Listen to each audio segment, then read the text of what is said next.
Tonight, we are continuing to get real about police traffic stops and the fears of African Americans. Right, Lisa. Yesterday on WPXI Tonight, 3 black attorneys showed us how they approach those stops in an effort to save black lives. I keep my wallet close so I can grab my license in the event that I am pulled over. I also like to keep my insurance and my registration together, and I keep that right up here above my visor so I don't have to do a whole lot of reaching.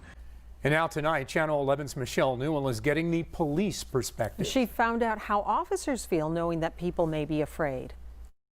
They're here to protect and serve, but recent shootings of unarmed black people have placed police officers under a lot of scrutiny.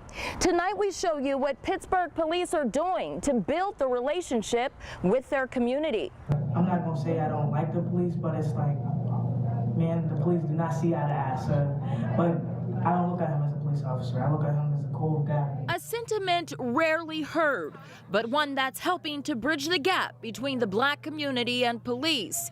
We don't often see this side of the job. The work of community engagement is so important because we're building relationships with people and within communities, and those relationships lead to trust. This is an example of that type of engagement. Youth Connections is just one of many community policing programs within the department. I think some of the problems that we're facing in America with policing is a lack of trust, a lack of community. Sergeant Tiffany Costa heads up community engagement for the Pittsburgh Police Department. We go into 9th grade classrooms around the city and teach the students about rights and responsibilities with the police, how to interact safely with the police.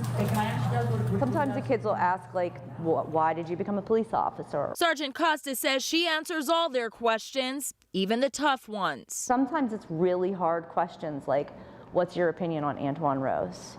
Or why do police officers shoot black kids? So it's my life's work, honestly. I would do it for free.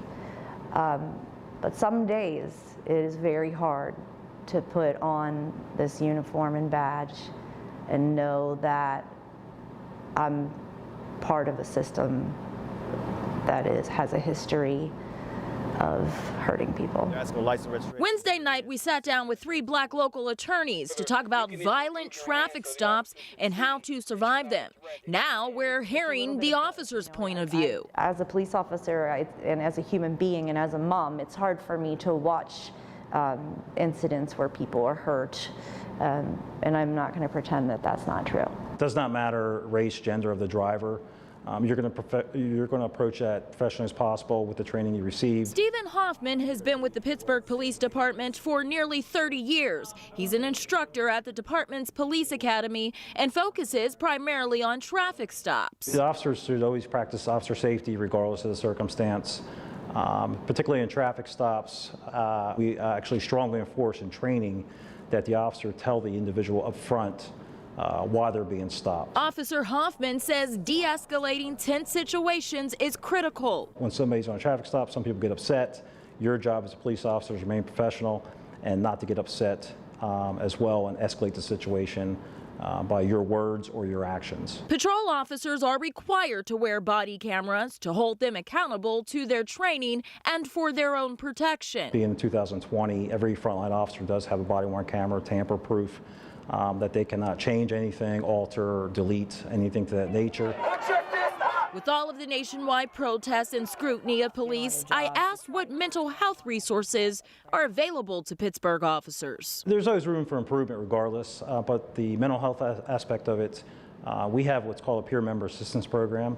I would like to see officers have more frequent mental health checks so that it's not just voluntary, but it becomes part of our policy and procedure. Despite the challenges, the work Sergeant Costa does in the community keeps her motivated, including moments like this one during one of her school visits, the kids surrounding her, dressed up as police officers. By Halloween time, all these kids came to Halloween dressed as police officers.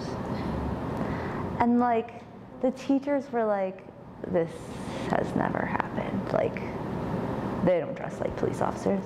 You know what I mean? Like, it was huge.